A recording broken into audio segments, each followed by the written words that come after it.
कि अब वह तुम्हारे बिना नहीं रह सकती। राज भी उसके बिना अधूरा था। उसी शाम को राज ने अपने एक दोस्त जो कि शहर में रहता था सारी बात बताई। उसने दोनों की मदद करने को हाँ बोल दी। फिर राज ने शिखा से उसी रात को अपना घर छोड़ने के लिए कहा।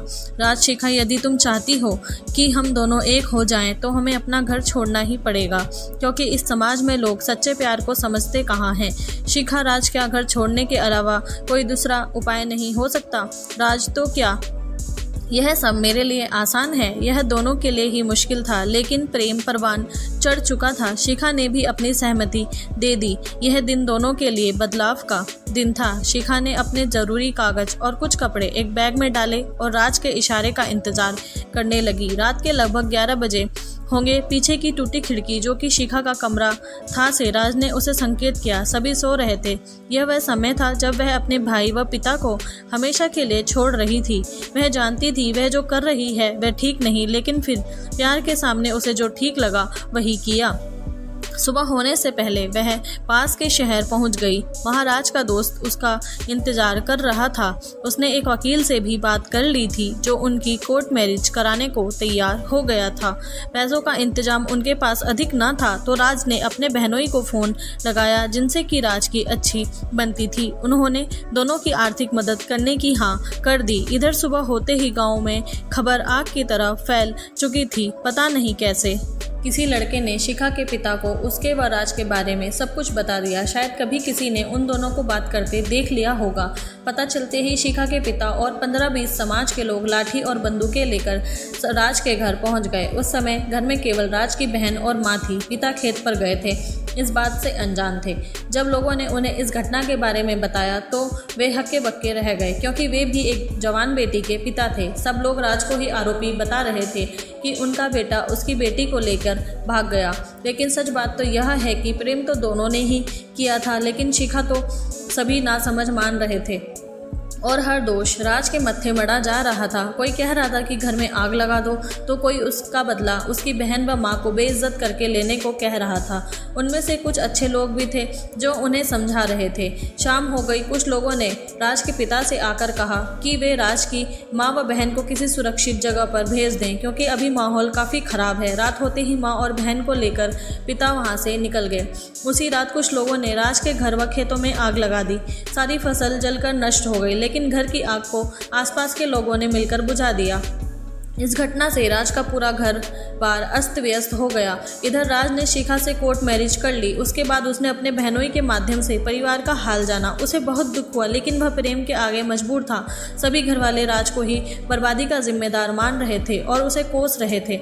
इधर शिखा के पिता ने पुलिस में रिपोर्ट लिखवा दी। इनका बेटा उसकी बेटी को बहला फुसला कर ले गया। अब तो राज के घर वाले और भी ज़्यादा परेशान हो गए, क्योंकि जिस स्तर के यहाँ जाते तो पहले वे खुद ही शर्मिंदा होते, दूसरे पुलिस को पता चलते ही वहां पहुंच जाती।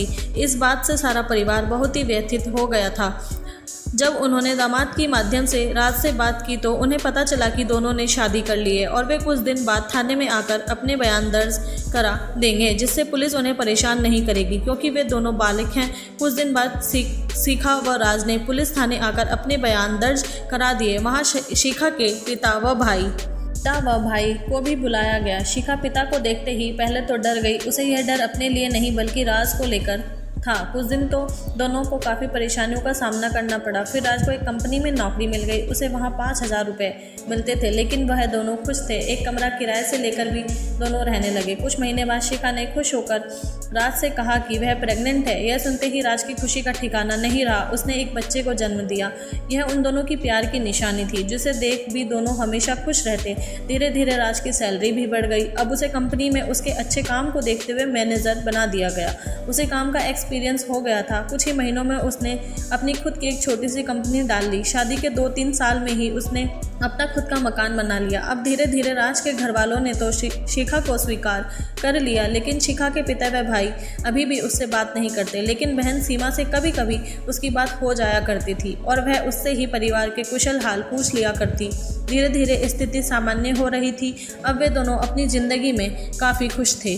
क्योंकि एक दिन सीमा दीदी ने पिता को समझाकर फ़ोन पर उसकी बात करा दी। पिता की आवाज़ सुनते ही शिखा की आंखों से आंसू बहने लगे। इधर पिता भी बेटी की आवाज़ सुन अपने आंसू रोक न सके। सीमा ने शिखा से कहा कि पापा तुमसे मिलना चाहते हैं, तो शिखा ने राज से बात की। राज ने पास वाले मंदिर पर आने के लिए कह दिया।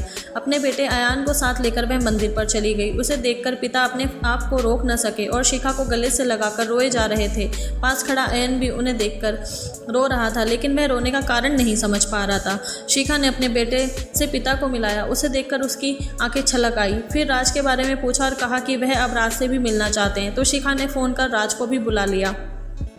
राज ने अपने ससुर जी के पैर छुए और गलती के लिए माफ़ी भी मांगी। इस पर शिखा के पिता ने उसके सिर पर हाथ फेरा और बोले जो हुआ उसे भूल जाओ और शिखा को कभी किसी बात की कमी महसूस मत होने देना।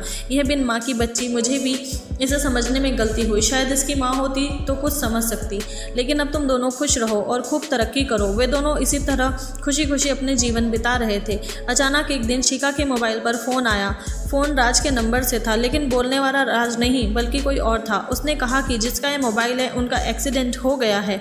यह सुनते ही शिखा के हाथ से फ़ोन छूट गया और कट गया। उसने दोबारा फ़ोन लगाया और कहा यह मोबाइल मेरे पति का है, आप उनसे मेरी बात करवा दो।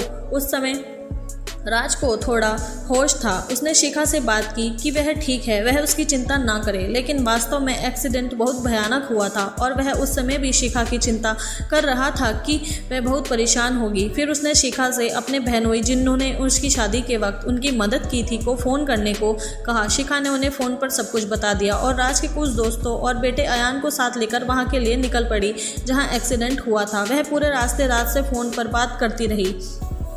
फिर उसने कहा कि उसे राज का चेहरा देखना है, तो वहाँ खड़े लोगों ने वीडियो कॉलिंग के माध्यम से उसे दिखाया। फ़ोन पर बात करते करते अचानक से आवाज़ आना बंद हो गई। उसने दोबारा से फ़ोन लगाया। इस बार फ़ोन किसी और ने उठाया और बताया कि वे अभी बेहोश है और उन्हें पास के अस्पताल ले जा रहे हैं। लेकिन जब अस्पताल पहुँचे तब तक बहुत देर हो चुकी थी। जब शिखा अस्पताल पहुँची उस समय तक राज की सांसें थम चुकी थी। वह बेजान सी रह गई। थोड़ी देर बाद दोनों के परिवार वाले और रिश्तेदार भी अस्पताल पहुंच गए। सभी शिखा को सांत्वना दे रहे थे, लेकिन शिखा के दुख को कौन समझ सकता है कि जिसके लिए उसने अपने सारे परिवार व संबंधियों से रिश्ता तोड़ा, आज वही शख्स उसे अकेला छोड़कर चला गया।